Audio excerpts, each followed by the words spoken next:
बिस्मिल्लाहिर्रहमानिर्रहीम।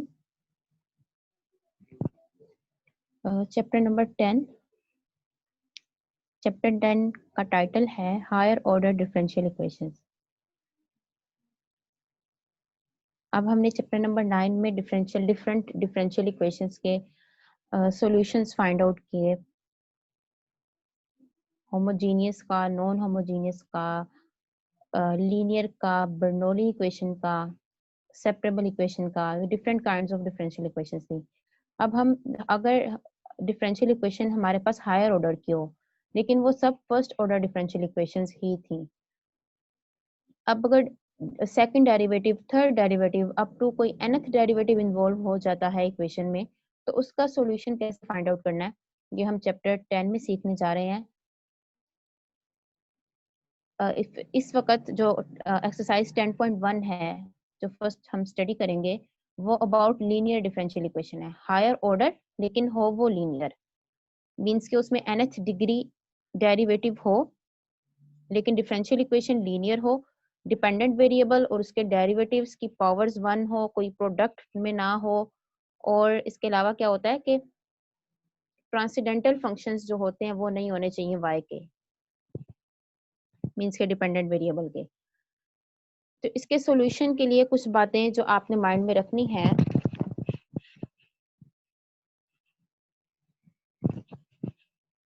वो यहाँ पे देख लेते हैं। फर्स्ट जो इक्वेशन लिखी हुई है, this is linear differential equation of order n, क्योंकि यहाँ पे मैक्सिमम nth डेरिवेटिव है, और ये जो डिफरेंशियल इक्वेशन है ये होमोजीनियस भी है, क्योंकि यहाँ पर राइट साइड पे 0 नजर आ रहा है, कांस्टेंट टर्म नहीं है, सबके साथ dependent variable y age factor मौजूद है। तो कोई कांस्टेंट टर्म नहीं है और राइट साइड पे 0 है, इसीलिए तो इसका मतलब ये होमोजीनियस डिफरेंशियल इक्वेशन भी है। ये तो डिफरेंशियल इक्वेशन हो गई लीनियर nth ऑर्डर। अब अगर मैं अपनी आसानी के लिए, अब आप ये हम उस तरफ जा रहे हैं कि हम किस तरह सॉल्यूशन फाइंड आउट करेंगे हायर ऑर्डर डिफरेंशियल इक्वेशन का।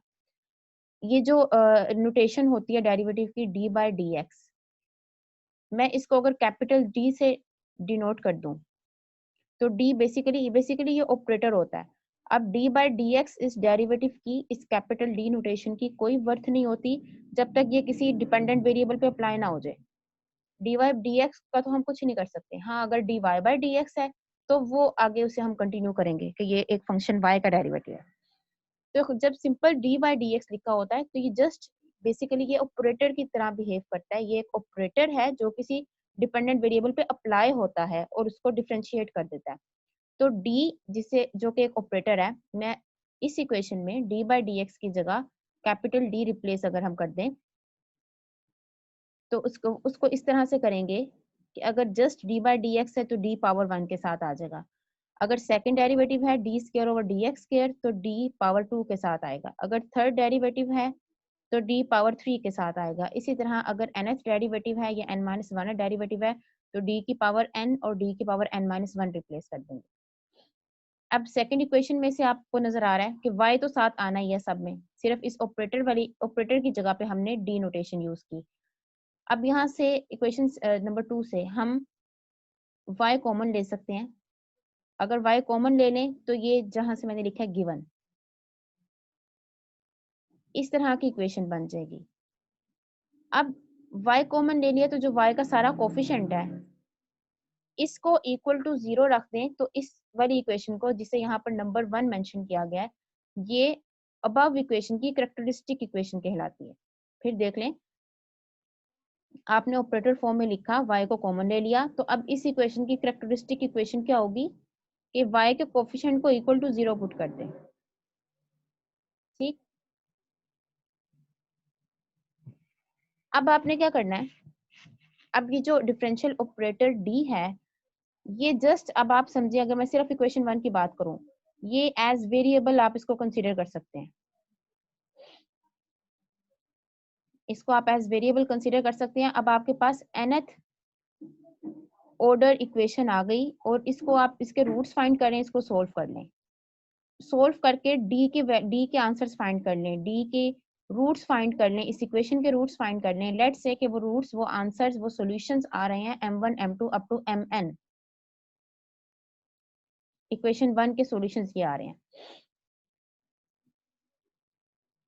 अब आपने जज ये करना है कि ये सॉल्यूशन किस तरह के हैं, क्या ये रियल हैं या इनमें कॉम्प्लेक्स भी आ रहे हैं, क्या ये सारे डिस्टिंक्ट ही हैं या रिपीटेड भी हैं, कई सारे केसेस पॉसिबल हो सकते हैं। तो बेसिकली इसका सॉल्यूशन, ये जो रूट्स जब आपने फाइंड आउट कर लिए, अब रूट से हमने रूट्स इस इक्वेशन के हैं, इस इक्वेशन के रूट से हमने गिवन इक्वेशन के सॉल्यूशन की तरफ जाना है।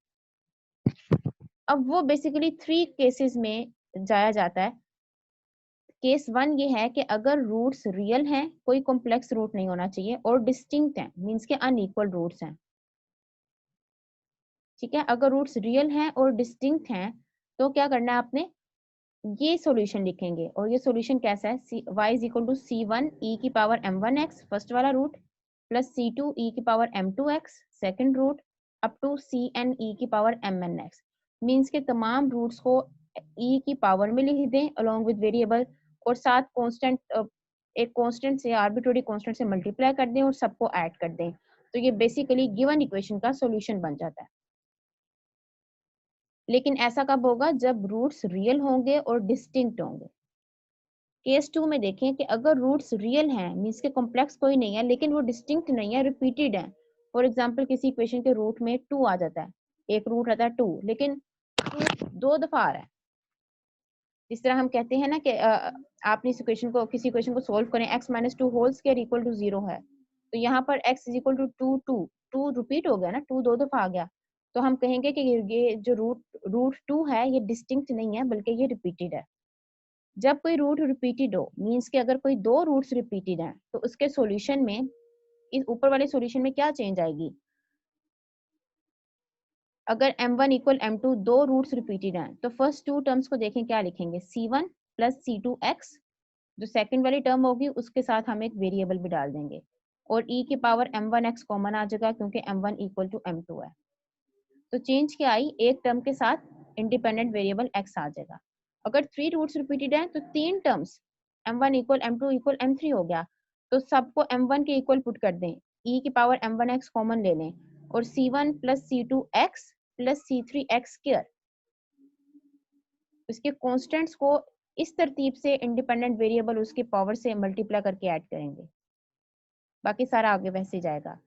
तो ये इस तरह का सॉल्यूशन कब होगा, जब जो रूट्स हमने फाइंड आउट किए थे ये रियल और रिपीटेड होंगे, तब सॉल्यूशन इस टाइप का होगा।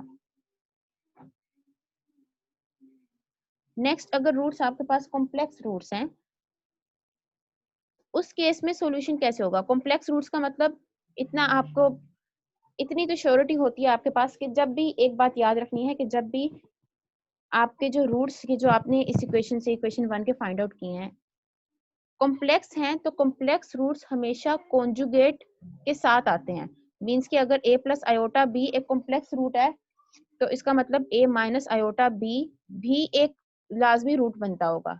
मींस के अगर एक कॉम्प्लेक्स नंबर रूट आ रहा है, तो उस नंबर का कॉन्जुगेट भी लाजमी कोई ना कोई रूट होगा। तो m1 m2 ये एक रूट, और ये उसका कॉन्जुगेट हो गया कॉम्प्लेक्स नंबर का। जब भी रूट्स कॉम्प्लेक्स हो जाएं, उस केस में सॉल्यूशन कैसे लिखेंगे, y इक्वल टू e की पावर ax, a इसका रियल पार्ट है, into c1 sine bx plus c2 cos bx, b इसका इमेजनरी पार्ट है। ठीक है, ये हमने कॉम्प्लेक्स रूट लिखा है, एक रूट और इसका कॉन्जुगेट। जब कॉम्प्लेक्स नंबर्स जो होते हैं वो जब रूट्स में आते हैं तो हमेशा अपने कॉन्जुगेट के साथ आते हैं। तो उस केस में जब रूट्स कॉम्प्लेक्स हो जाएं तो सॉल्यूशन ऐसे लिखेंगे, e की power ax, a is real part of solution, and b, what is b, b जो है उसका इमेजिनरी पार्ट है, मींस के आयोटा के साथ वाला कोफिशिएंट, आयोटा का कोफिशिएंट। तो आपने 3 केसेस यहाँ पर देख लिए। अब क्वेश्चंस में आपको क्या गिवन, ये जो यहाँ पे मैंने लिखा हुआ है गिवन, इस तरह की इक्वेशन आपको क्वेश्चन में गिवन होगी। ऊपर वाले स्टेप में हमें एक सिंपल इक्वेशन गिवन थी, हमने उसको ऑपरेटर फॉर्म में लेके गए, फिर y कॉमन ले लिया। ये भी गिवन हो सकती है, लेकिन 10.1 में इस फॉर्म में इक्वेशन आपको गिवन होगी।